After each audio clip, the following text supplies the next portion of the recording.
ভাবে আমরা আছি, কিন্তু বাপ একজন বাপের একই সন্তান, ভিন্ন হইলেও দরদ থাকবো, ভাতৃত্ব থাকবো, থাকে না?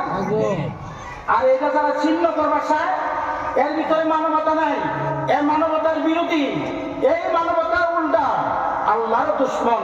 মানবতার যে দুশ্মন, আল্লাহর দুশ্মন।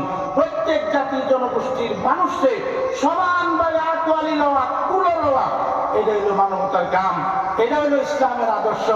এর নামেই শান্তির ধর্ম। শান্তি খালি নামে থাকলে হইতো না, শান্তি আমরা কর্মতে আমরা হেদেও লাগবো। কিন্তু মুসলমান আজ দুঃচরিত্র হওয়ার কারণে আজ মুসলমানের লড়া দশা। আপনারা সাক্ষী দেন, মুরব্বী যারা, আমরা মানুষগুলার নগাঁওয়ের থেকে যখন এই দেশ আইছে, গরু কেলা দিছে, ক্ষেত কেলা দিছে, আপনারা কইছে আসামে মানুষের দিছে না? সত্য কথা বলে দিছে না? আসামে মানুষের দিছে, সব ক্ষেত বাগে দিছে, গরু দিছে, খাওন দিছে। কখনো এমন আসামে মানুষ আছে, একটা গরু কিনলেও একটা মুসলমান ব্যাপারী দেখে তো একটা গাই কিনে দিবি, তাই না? কিন্তু মুসলমান দুর্চরিত্র, বেলা বিশ্বাস করে গাই কিনবার দিছে। হ্যাঁ, আয়া কইছে একটু আপনার 2 লিটার গাখীর 26,000 টাকা দিব লাগবে, দেয়া দিছে, কিন্তু 1 সপ্তাহ পরে 1 পাও দেয় না। এই মুসলমানের প্রতি বিশ্বাস থাকবো? আমার কথা কোন থাকবো? আমরা দোষ কোন লাগবো? আজ আমরা দুর্চরিত্র সেরাইগুলার কারণে অমুসলিম মেয়েগুলা শান্তি পায় না। আমি ইতিহাস বলছি, গাজা না। আল্লাহ নবী সাল্লাল্লাহু তাআলা সাল্লাম মদিনা থেকে বাইরে যখন চলে যাইতেন, সাহাবাদেরকে দায়িত্ব দিত, মদিনার ইহুদিকে তোমরা পাহারা দাও। এই যে ভিডিপিতে বাইরেছে, আল্লাহ নবী তৈরি করছে, রাত্রে মুসলমানরা পাহারা দিত। মক্কা মদিনার কোনো ক্ষেত কৃষি হয় না, মানুষ এমন শাম এইগুলাতে ব্যবসা করিয়া 6 মাস 1 বছর করে বাড়ি যাইত। ইহুদিরা তাদের মেয়েদেরকে জিজ্ঞাসা করতো যে মুহাম্মদের শাসনকালে তোমরা কিরম পাইছো?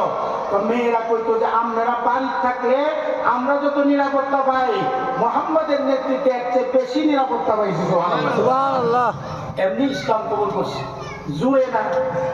জুড়ে না বৃদ্ধ বুড়ি, ইহুদি অমুসলিম বুড়ি, আল্লাহ রসুলের মতো ব্যক্তি বুড়ির বোঝাটা বহন করে লইয়া বুড়িরে নিরাপদে পৌঁছাইছে। বুড়ি কিছু পয়সা দিবার চাইছে, এ বাবা তোর শরীরে কাপড় বাবা না, হয়তো গরিব, কিছু পয়সা নেয়। আল্লাহ নবী বলছে, মা আমার ধর্মে উপকারের বিনিময় নেওয়াটা এলাও করে না। তখন বুড়ি বলছে, তোমার ধর্ম কি? বলে আমার ধর্ম ইসলাম।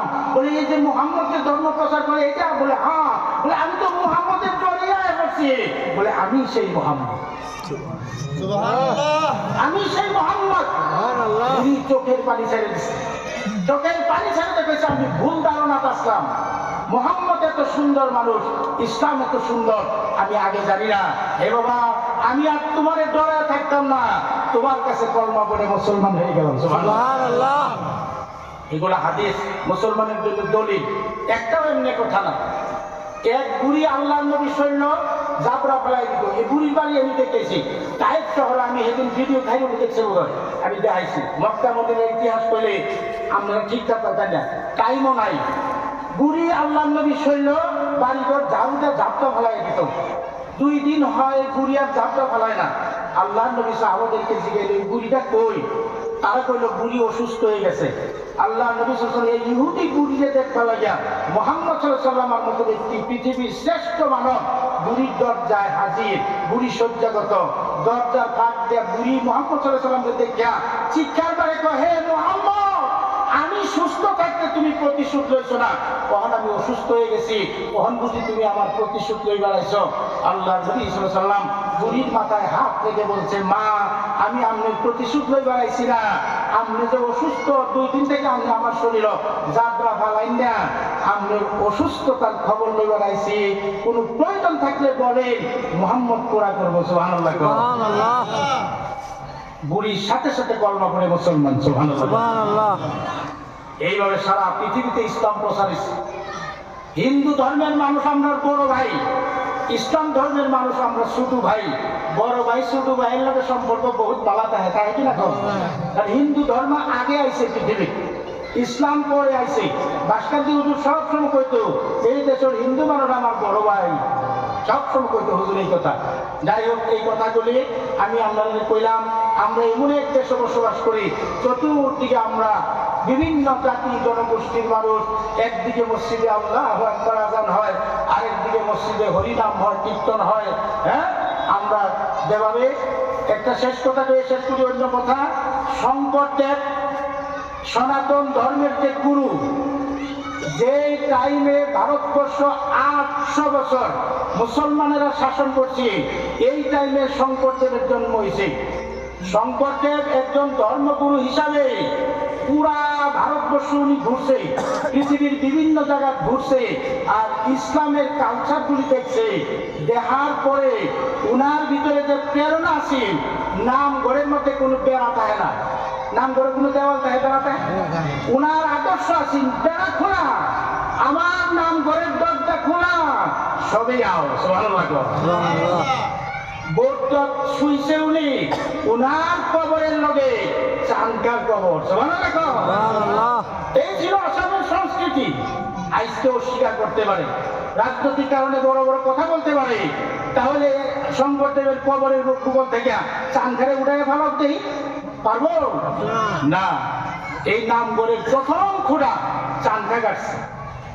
যাই হোক, গুরু নানক সর্বভারতীয় স্তরে কই, এটা হলো আমরা আসামের কথা, সর্বভারতীয় স্তরে। আরিব না, তোরা যারা সম্বর্ধনা লাগে ব্যবস্থা করছ, তোরা এলো আয়া পর, আমরা মেহমানরা সম্বর্ধনাদের নামাজের টাইম হয়ে যাবো, আয়া পর। আচ্ছা, আমার কথাবার্তা শুনতেছেন আপনারা? টাইম নষ্ট করতাম না, অল্প টাইম আছে। ভারতবর্ষের কথা শুনেন, আমরা রাজ্য আসাম আর রাষ্ট্র কথা কেন রাষ্ট্র ভারতবর্ষ। আমরা ভারতীয় অসমীয়া মুসলমান। এখন আমরা ভারতীয় অসমীয়া মুসলমান। আমার বাড়ির আরবি গামছা 4টা, কিন্তু আসামিজ গামছা কোনো 300।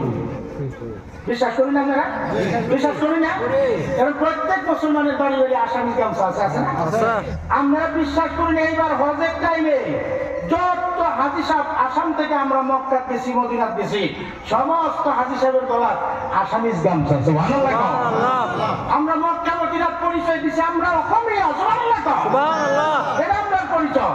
ধর্মীয় ক্ষেত্রে আমরা আরবি গামছাটা লই, কিন্তু অসমীয়া হিসাবে পরিচয় দেওয়া লাগিয়া এটা আসামিজ গামছা লই। সত্য না মিথ্যা? আমরা তো অনুষ্ঠান হয়। আচ্ছা, সম্বর্ধনা কি আমরা আসামিজ গামছা দেই না আরবি গামছা দেই? আসামিজ গামছা দেই। আমরা ভারতীয় অসমীয়া মুসলমান। গুরু নানক অমুসলিম, অমুসলিম গুরু নানক সকাল সন্ধ্যা 2 বার করে আল্লাহর কোরআন পড়তো। সুবহানাল্লাহ। সম্পূর্ণ দায়িত্ব সহকারে বলছি, কেউ যদি আমার কথা উল্টায় দিতে পারে আর জীবনে মাইকে বক্তব্য দিতাম না। আমি যত ইতিহাস পড়ি, যত ইতিহাস জানি, মানুষ কম আছে। হাসান আলী সাহেব বিশ্বাস করেন না? ভারতীয় সংবিধান রচনার টাইমে হিন্দু মুসলিম সবাই বরাবর মিলিয়া এই সংবিধান রচনা করিয়া এটা ধর্ম নিরপেক্ষ দেশ, না মুসলমান না হিন্দু, আমরা ভারতীয়, আমরা পরিচয় ভারতীয়, এটা বন্ধ করো না। এটা